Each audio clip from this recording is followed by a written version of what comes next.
May the words of my mouth and the meditation of our hearts be always acceptable to you, O Lord, Creator, Redeemer, and Sustainer. Amen.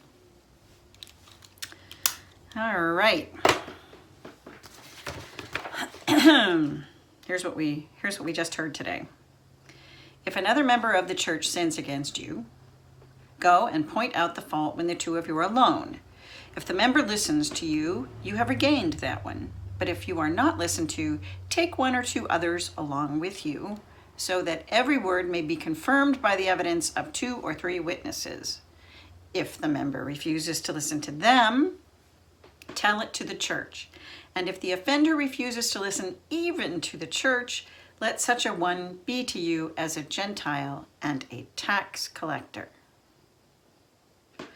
I'm going to share with you that this is a reworked sermon from 3 years ago, and since I'm on vacation, I thought that was fair. We'll see how many of you remember it, but I did rework it, so it's different in many ways, but whatever.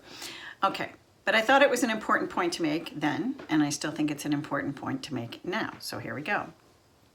I've got to tell you, when I first read this whole thing about doing all of this rigmarole and going to people and telling them they did something wrong and then bringing back somebody else and then going to the church, I was certain this advice was not going to work very well in 2020, particularly, not even before the pandemic happened. I just didn't think that this was something that was going to work much. Now, picture this. Just close your eyes and think of this. Someone in some random church, say, I don't know, ours, St. Thomas's, decides that another member of the church has wronged them. Now, we all know that would not happen here, but let's just close our eyes and pretend, okay? Just think. Somebody wronged somebody else. So, the one who feels wronged goes up to the other parishioner and says, I think you told somebody something that wasn't true, and I really don't like it. I think you should apologize. Or something, whatever. Make up something there. And perhaps a second parishioner thinks that the first parishioner is maybe overreacting a little bit, and they say, whatever, and they shrug it off. It can happen. Now imagine that if that first parishioner comes back with, I don't know, say the muscle men, Carlos and Edmund, as the wardens with them, and repeats the accusation. Well, perhaps this would call nefarious parishioner number 2 to see the error of their ways, make amends, and embrace the accuser. Or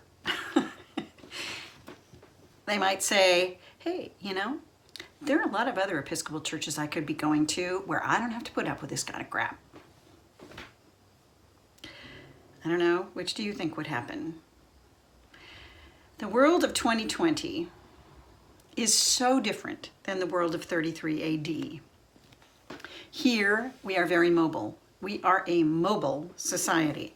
Many of us were born somewhere else, or even those of us that are blessed to be from here, we may have moved around several times during the course of our lives and ended up here again at the end, like me. In Jesus's day, people were born, married, had children, worked, and died in the same towns. They had to live in close proximity to the same, 300 or so people that were in these small towns for their entire lives. And if there was a problem, an issue, it really did have to be dealt with immediately and amicably, or the whole community would suffer. If conflict was not addressed, it would affect everyone in the community, and factions and power struggles would occur.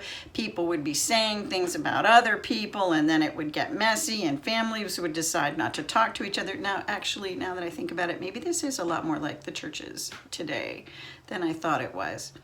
Just kidding. But the biggest difference is that today, if we have a problem with someone, if we feel that someone has wronged us, we move along. It's just what we do. We tend to carry those hurt feelings with us like larger and larger luggage that we drag behind us. And we do what psychologists call a geographical fix. We change locations. We change neighborhoods. We get a new church. We get a new school. We get a new job. Compromise, reconciliation, and making amends are just not big priorities anymore in this world. And even Jesus knew all problems could not readily be solved. It is just not possible. Sometimes reconciliation is too difficult. I'm sure we can think of a time or two when we were hurt so deeply in our lives that reconciliation seemed implausible, if not impossible. So Jesus suggests another way.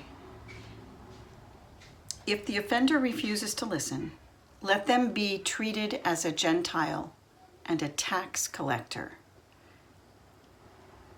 Now, how did a good Jew treat a Gentile or a tax collector? Well, they were considered unclean and they were avoided. And usually, Jews went out of their way to avoid them, to shun them, to not do anything with them. So we ignore those we can't forgive, right? Treat them like they are not worthy. They are unclean.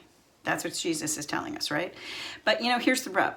How did Jesus treat tax collectors and Gentiles? Don't you hate it when I ask questions like this? But this reading is from the Gospel of Matthew. Who was Matthew? Matthew was a tax collector and a disciple of Jesus's, just saying. So, and a couple of weeks ago, I think it was 2 weeks ago, we heard about the Canaanite woman. She was the Gentile. Remember that one? She was the one that wanted Jesus to help her, and he said, no, I'm not here for you, and I can't take things that were meant for the people of Israel and throw them to the dogs. And she answered him so brilliantly that Jesus was astonished and ended up helping her. Not only that, he told this Canaanite woman, this Gentile, that she was a woman of great faith. He changed his mind because of something she said. So, to recap, the offender refuses to listen, and so they're to be to us as a Gentile or a tax collector. Turns out, Jesus listened to, interacted with, and even learned from Gentiles and tax collectors, and they were his followers.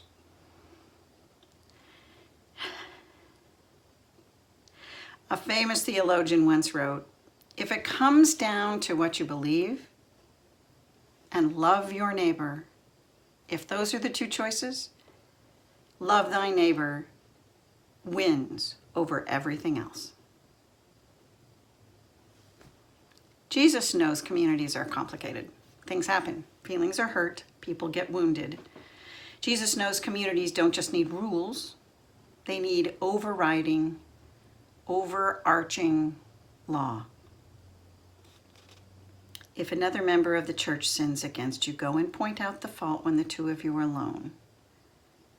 If you're not listened to, take one or two others along with you. If the member refuses to listen to them, tell it to the church. And if they refuse to listen even to the church, let them be to you as a Gentile and a tax collector. Jesus didn't ignore those who didn't want reconciliation and refused to come back into community. He loved them. Because where there is love, there's hope. Sending in the big guns during disputes might sound like the best answer. It's the powerful answer.